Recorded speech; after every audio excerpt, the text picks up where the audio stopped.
Hey ladies and gentlemen, welcome back to the channel. As always, it is Nick here, back through daily crypto news and analysis. And today we're going to be talking about XRP, QNT, as well as Hbar. Listen, I'm not going to tell you guys, lies or anything like that. We are about to have a massive Q4 run. And the reasoning behind this, and we've been talking about this for a fairly long time since the summertime, because that's when I told everybody, listen, it's time to load up on a lot of these alts because at that point, everybody was emotional. Everybody thought that it was the end of the world. Everybody thought that crypto was going to, crash even harder. We're in a bear market. I seen everybody saying bear market. And I said, this is everybody's opportunity to load up on these cheap gems. XRP was one of my main choices, but so was Hbar. XLM was also a huge choice. And of course, my lovely friend QNT, which has been showing extremely bullish signs lately. I know that a lot of people are, differing with me because it has been in a massive downward trend, but I think that that is actually fairly bullish. And I did just, pretty much mention that in my last video on QNT, and I mentioned how we are about to have a massive reversal on it into the upside. So a lot of these gems are perfect, and in terms of Q4 pumps, we are about to have that massive alt season upon us, and it's going to be absolutely legendary for anybody who does hold throughout this and pretty much sell near the top. Now, I always say have an exit strategy. Please have an exit strategy, guys, on XRP, QNT, and Hbar, or any asset that you are holding. It is key and detrimental. Also, always take out your initial investment. I always use the 10x rule. Once my asset 10x's, I take out my initial investment and just let it ride on. Now, before we fully jump into this video, I just want to let you guys know if you guys do want to get my personal exit strategies for many altcoins, including Hbar, XRP, and QNT, I do have that on my website, NCashOfficial.com. I also have a Crusader Trading Bundle Pack, which includes everything on the site as well as all future products for free. You guys are more than welcome to get into that if you guys are interested. I also will probably be bundling all my exit strategies and putting that into one bundle pack too, just so that you can pretty much differ in what you want. But I do have plans to update this website this weekend, so definitely keep a close eye out on that for you guys who are interested. Now, let's move on and let's talk about Bitcoin. So obviously a lot of people are saying Bitcoin to 200K, 300K, and I've seen upwards of, even $500,000 plus. So ultimately, I don't think that we get to that point in time. I understand that from a pattern-based point, yeah, sure, we should be at around this pinpoint here, but I'm more so dead set on 85 to 95K happening this bull run and being the topping point around the 120K point if we do go as high as 100K plus. But I'm more so dead set on 85 to 95K. I just don't see it happening this bull run, which is, 200K plus. I just don't see it because of the retail demand, and there's not enough institutional money flowing through this market just yet for that to actually occur. And also, institutions are actually more so dead set on DeFi tokens in general and NFTs. So again, that kind of takes away some attention on Bitcoin anyways. So ultimately, that's my base point behind it. Now, we also see over here the BOE settled a $64 trillion on an RTGS legacy system in Q2 of 2021. QNT is the only one to have solved DVP between RTGS and DLT. SIA upgrades all these RTGS systems with Swift. Interoperability with DLT is a must. More DeFi adoption means more interoperability is needed with legacy. Now, if you guys did miss this, essentially, SIA is a huge, major company to focus with QNT. SIA is actually a huge chain of banks. It's like 570 plus banks that are utilizing them on a day-to-day basis. So it's a huge company. And of course, here's those RTGS total settlements. And then of course, here's the connections with QNT, which is target 2 real-time gross settlement. And we do see here my point being DLT to legacy interoperability alone would take us to 10K. The volumes coming are absurd. Migration from current financial system to DLT will take 20 years. Now, of course, with a lot of these connections, we talk about RTGS, we also talk about DLTs, we talk about the major banking systems, and honestly, SIA is a huge name in the game. Like I said, 570 plus banks is nothing to joke around about. And of course, could this be QNT? Yeah, sure, it could be QNT. I know SIA is working with them on a lot of interoperability stuff, so who knows, the breadcrumbs will continue on until we do see, something to be really kind of confirmed. Now, in terms of confirmations, I just want to say right now, with all of this stuff in mind, please, undermine the fact that there could be NDAs and stuff, which is non-disclosure agreements for anybody who doesn't know that term. And of course, don't mistake a retrace for inactivity. QNT is expanding rapidly. Gateways are upon us with OVN. For anybody who doesn't know what OVN is, it's Overledger, the Overledger network. And of course, marketing and NDA releases. At one point, Amazon lost more than 90% of its value while website was growing at 2,300% PA to make it buy before the settlement turns bullish again. And check out this, right? These are all these major updates that are happening. A ton of things. These are the overall job applications that are there, or job openings. Recruitment coordinator, scrum master, solutions architect, DevOps engineer. And of course, we are seeing, with DevOps engineer, right? Check out what is happening within this, right? World's connections through interoperability, DLTs, all this major stuff that's happening, being part of a rapidly growing global company. They are a global company through interoperability in the banking scene with major connections to multiple banks around the world, as well as even working with XRP for the digital pound. So pay attention to what's happening with that. Now, in terms of XRP, actually, I do want to talk to you guys about some stuff. Why XRP might have a shot at $4 in the next 2 weeks. This is fairly interesting. First off, listen. When we're talking about $4 being a target point for XRP, I think it goes in mind with what's about to happen in terms of it testing its all-time high. I've actually talked about this. Now, a lot of people always say, well, dude, this is not even the wave 5. It is not the wave 5 just yet. But in terms of the wave 5, it takes us well beyond $10, realistically speaking, or $10 exact. I still think that the $10 to $15 range is still a fairly accurate depiction of XRP's topping point, especially going back to the 2017-2018 settlement point in terms of percentage run. So I honestly see $4 being, it's honestly programmed. I don't need to tell you guys about $4 being a target point. And in fact, I don't even think $4 is exciting. Of course, that's just from my overall standpoint. I know to a lot of people $4 might be exciting, but realistically speaking, almost $4. I know that here it's showing $3.40 on some exchanges, or on top exchange it was like $3.84.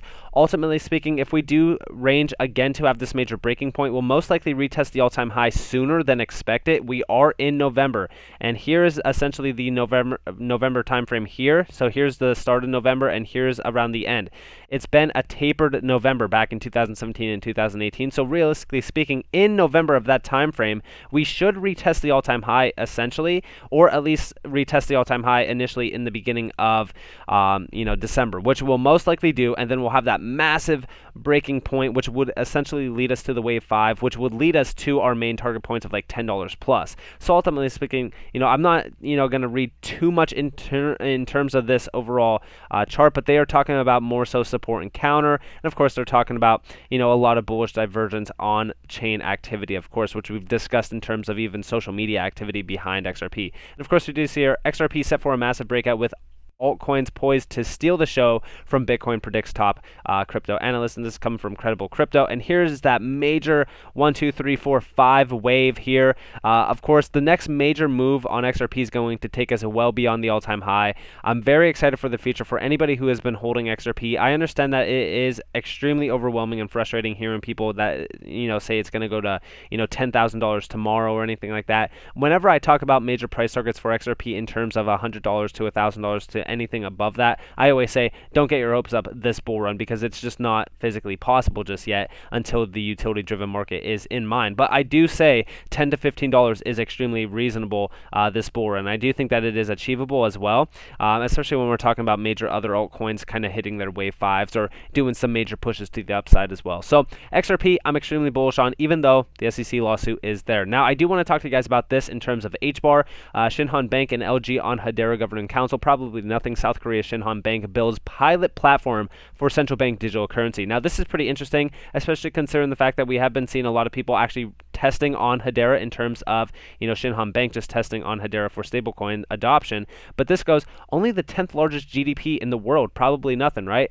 Yep, exactly. Now on all three of these assets, okay, first off, when we're talking about this major pump that's about to happen on all of these altcoins, Q4 is going to be huge, right? But also Q1 of 2022 could actually be even bigger. I've always discussed that we could have a lengthening cycle at some point in time. And in fact, we could technically see that, especially with a lot of these altcoins like XRP possibly actually, reaching into January and February for its major topping point. Of course, we have to watch for those major price moves to actually happen. But check this out in terms of this major article. So the SEAL-based bank built the blockchain-based platform in preparation for a role as intermediary should a digital yuan be launched. And of course, they are testing this. And of course, we do see LG and South Korea, or Shinhan Bank itself, sorry, being the leading names here, which of course are two, leading GC members on, Hedera, which is a huge breadcrumb to me.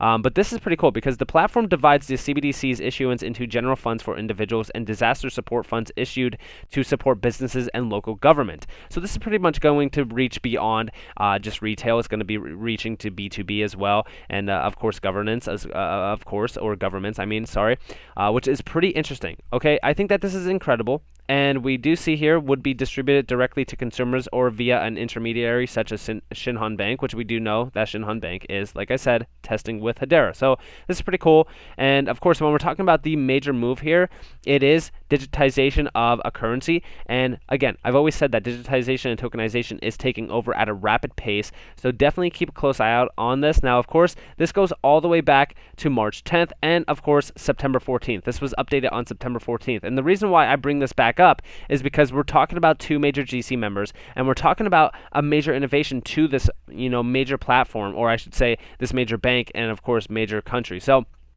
definitely keep a close eye out on what is happening behind closed doors, because a lot of this is massive in the long-term viewpoint of adoption and where we really kind of range to. In fact, we are slowly but surely creeping up to the end of the year, so I decided to start visualizing the total transactions year to date for 2021 for different networks. I started out with just Hbar, Ethereum, and Bitcoin, but plan to add more and more. Which networks do you see at it? And of course, plan is to add as many legitimate networks as possible to this visualization before year's end. And just look at the transactional volume with Hbar compared to Ethereum and Bitcoin. And of course, the main focus point here is Ethereum, not so much Bitcoin, because Bitcoin transactions are, we already know, underwhelming. So when we're looking at Ethereum, look at the massive scalability in terms of these major transactions comparing Ethereum to Bitcoin, or comparing Ethereum to Hbar, sorry. It is night and day. That is why when I always say, or when I go back to this, right, will Hbar eat Ethereum this cycle or next? Surely we could say, possibly it will, be next year. Maybe it will be the year after that. We don't know. But ultimately, Hedera Hashgraph is outperforming Ethereum in pretty much every step of the way. They're outscaling them, outdeveloping them. It is only a matter of time. And there's still a ton of things to really kind of talk about in terms of ecosystemal growth. In fact, check this out, right? The first play-to-earn game on Hedera is coming to Access and will be announced in the next few weeks. Created by former head of EA Asia. It's going to be fresh, right? And I don't need to tell you guys about how big the NFT space is or the gaming scene in crypto. In fact, if we just go over to cryptocurrencies over here and we click gaming, you guys can pretty much essentially see this. Now, I don't know. So let's actually go to filters, and let's go to the industry, and let's go to gaming. Listen, when we're talking about how big this scene is, just look at some of the top names in the game for the gaming industry here. In fact, let's go to year-to-date percentages. Okay, we're talking about 26,000, of course, 310,000, which is absolutely ridiculous. 13,000, another almost 13,000% run, 7,000%, 7,000% again, 3,300. Like, these are huge assets within this space, and of course we already know that they are in the NFT space as well, and the NFT space is growing day by day. $59.2 billion market cap, $13.4 billion in trading volume. This is a huge asset, and this stretches well beyond what they are actually focused on. Like, I understand that, NFTs in the gaming scene is pretty cool, and the metaverse is insane. But when we're ultimately talking about what Hedera is actually leading to or focused on, it's pretty much flowing into almost every aspect of everyday life. We're talking about, it not being a drop of water in the bucket, but being the extreme massive tsunami to really disrupt major finance, major markets, major pretty much industries around the world. You got to understand the end goal of Hedera, and it's pretty much to be a Fortune 5 or a Fortune 10 company, and essentially be a blue chip stock and, a household name. They are becoming that at, a rapid pace on a day-to-day basis in terms of massive innovation and adoption as well as development. Guys, I couldn't be any more bullish on Hedera Hashgraph. I've already talked to you guys about it too much, but it is what it is, right? But with that being said, I hope that you guys enjoyed this video. If you guys did, definitely leave a like, subscribe to the notification on. If you guys don't want free content, you guys are more than welcome to follow me on Twitter and join the free Discord down in the description below. As always, I hope that you all have a beautiful day or beautiful night, wherever you guys are. Just beautiful. Nick, peace out, guys.